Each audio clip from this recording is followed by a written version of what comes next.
Chapter 4. Believe it to see it. Although angels and the souls of dead friends and relatives live right next to us, only a few people can see them. Those who can do so with the help of their souls. Through the aid of their soul's vision, some humans can see angels or the ghostly visions of souls. Even blind humans can see using soul vision. That was the case of Matthew, the young boy from the book Into the Light, who saw 3 angels at the foot of his bed when he was in his last days in hospice care. Humans can be taught how to tap into their soul's vision to see beyond blindfolds. While the idea of seeing anything while blindfolded sounds impossible, many people around the world can do it. In the late 1990s, Russian mechanical engineer Mark Komisarov discovered how to tap into his soul's vision. He created InfoVision to teach students how to take advantage of this inner ability. His blindfolded students use their soul's vision to read, identify objects and colors, ride a bike, run obstacle courses, or toss a ball back and forth. To prove these feats aren't trickery, Komisarov enlisted neurosurgeon Dr. Enrico Pierangeli to run scientific experiments on his students. They ran a series of experiments testing the effectiveness of the blindfolds and the abilities of the blindfolded students as they used their soul vision. Pierangeli concluded that the seemingly impossible ability to see while blindfolded was a genuine feat that was testable and repeatable. Komisarov's students aren't unique. At the Inspiring Children Universally Academy in Leyden, UK, Nicola Farmer's graduates can ride bikes and roller skate while blindfolded. These Russian and United Kingdom students might seem like anomalies except for the fact their feats, using their soul's vision, are also done in Ogden, Utah at the VibraVision Center. Students regularly learn to use their soul's vision during speed trials where they race against the clock to identify color swatches, run obstacle courses, count money, and perform martial arts. While people can tap into their soul's vision to see beyond blindfolds, a bigger barrier to seeing souls and angels is beliefs. If humans don't believe seeing them is possible, or even believe they don't exist, their brains can filter out the experience when heavenly beings try to appear to them. This filtering system, based on a person's beliefs, is called a paradigm. Paradigms. Human brains long to understand what the world is about so they can feel life is somewhat predictable. As a human builds an understanding of the world, its brain constructs a collection of beliefs that make up this understanding. These collections define the boundaries of what that human believes is true or false about the world. These boundaries are their paradigm. In the early stages of developing their paradigm, human minds are open to believing anything. That is why children are gullible. Their established beliefs are few and flexible. They are open to thinking anything is possible. As they experience more of life, their beliefs begin to narrow, solidify, and build upon each other. If, or when, beliefs become solid, it is strongly influenced by a human's early experiences. If a human is born into a nurturing environment, the comfort of their life situation keeps their minds open and not in a hurry to establish rigid beliefs about life. On the other hand, if a human is born into an abusive or neglectful environment, fear causes them to want to figure things out quickly. It wants to avoid physical or emotional pain and hurries to figure out what is a threat and what is not. It hastily builds a narrow understanding of its world based on limited information, so life can start feeling more predictable. When the young brain develops an ego, the fear-based attitudes that come along with it can also influence their beliefs.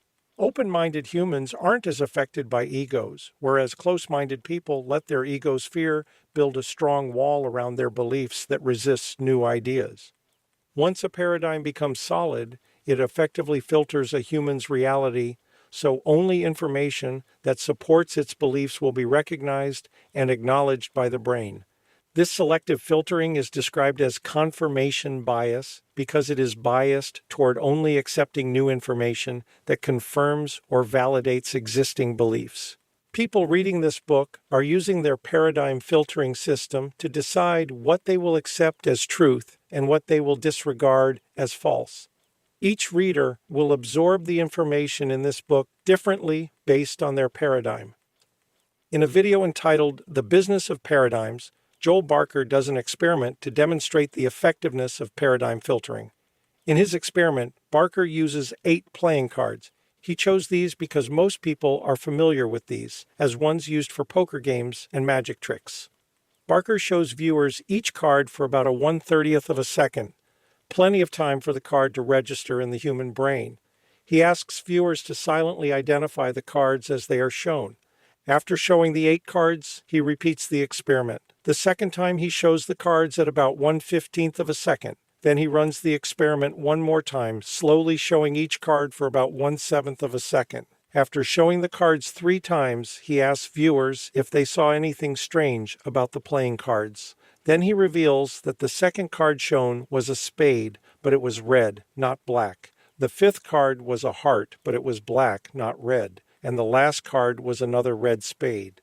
He tells the viewers they almost certainly missed these exceptional cards the first time they saw them, and likely also the second. They saw the normal cards from the beginning because those fit into their paradigm about how cards should look. Seeing the exceptional cards was difficult, if not impossible, because they did not fit the viewers' beliefs of how cards were supposed to be. Their card deck paradigm filtered the exceptional cards out. Barker says that every time we run into something that is beyond the boundaries of our paradigm, we will have difficulty seeing it. We constantly select from the world the data that best fits our rules and regulations and try to ignore the rest. As a result, what might be perfectly obvious to a person with one paradigm may be imperceptible to someone with a different paradigm. He cites the work of Thomas S. Kuhn, titled The Structure of Scientific Revolutions. In it, Kuhn recounts the difficulties scientists have had in recognizing unexpected outcomes in experiments. Kuhn discovered scientists had substantial difficulty when data did not match the expectations created by their paradigm. Sometimes they distorted that data until it fit their paradigm rather than acknowledge that it was an exception to the rules. In extreme cases, Kuhn discovered that scientists were physiologically incapable of perceiving unexpected data. That data became invisible to them. It may be hard to imagine that we can look at something but not see it, but it happens every day. One of my favorite cartoons that illustrates this phenomenon was done by Benita Epstein. She drew a cartoon guy standing in front of an open refrigerator. The only items on every shelf were boxes of butter, and the caption shows him calling out to his wife, "Honey, where's the butter?" This very real phenomenon is called inattentional blindness. Arian Mack and Irvin Rock, in their book Inattentional Blindness, attribute this blindness to a person not expecting to see something in the place they are looking. So the object can be in front of them, but their brain will not pay attention to it. They truly won't see it. Inattentional blindness is a result of the powerful belief-driven filtering of paradigms. Paradigms can inhibit a human's ability to see souls and angels, along with anything else that doesn't fit their view of the world. This control continues until the brain dies, or some event causes such a serious conflict with the paradigm beliefs that the brain wakes up to revise the paradigm. A powerful example of drastically changing a paradigm is the story of a white man named Christian Picciolini. At the impressionable age of 14, Picciolini was approached by an older man who instilled fear in him about threats to him and his white race. He joined a neo-Nazi skinhead gang, a decision driven by a gullible brain and the new fear-based belief he adopted. His fear caused him to want to alienate anyone who was not part of his selective group of trusted associates. Picciolini felt safe in the gang and rose through the ranks to become head of the organization. After years of leading violence towards others, he fell in love with a woman outside the white supremacist movement and had a baby. These new loves in his life were so much in contrast to his paradigm of generalized hatred that he woke up. He changed his fear-based paradigm of a violent extremist to a love-based paradigm that inspired him to be a peace advocate. He speaks about it in his TED Talk and also in his memoir titled White American Youth, My Descent into America's Most Violent Hate Group and How I Got Out.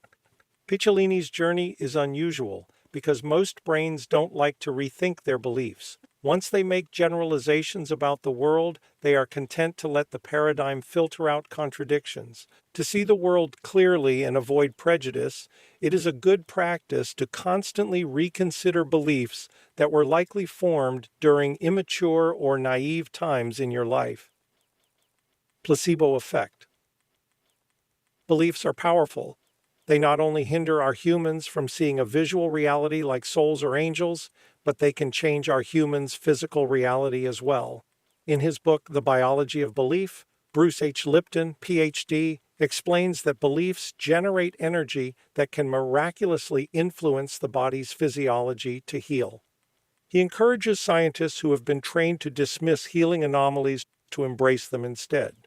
He writes that buried in exceptional medical cases are the roots of a more powerful understanding of the power of beliefs. Dr. Lipton encourages doctors to harness the power of their patients' beliefs and says these can be more effective than drugs and typical procedures they've been trained to rely on. Lipton goes on to describe a startling experiment conducted by arthroscopic surgeon J. Bruce Moseley, MD, and his surgical team. Dr. Moseley wanted to understand exactly which part of the arthroscopic surgery cured his patients suffering from osteoarthritis of the knee. He enlisted 165 patients diagnosed with osteoarthritis of the knee to participate in his experiment.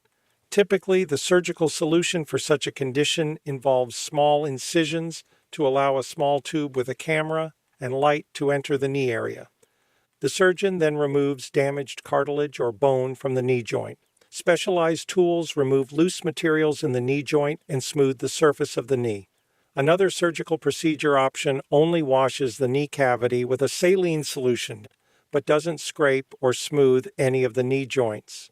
In Dr. Moseley's experiment, these two surgical procedures were used along with a third placebo procedure. In that third procedure, small incisions were made like those used by the other two procedures.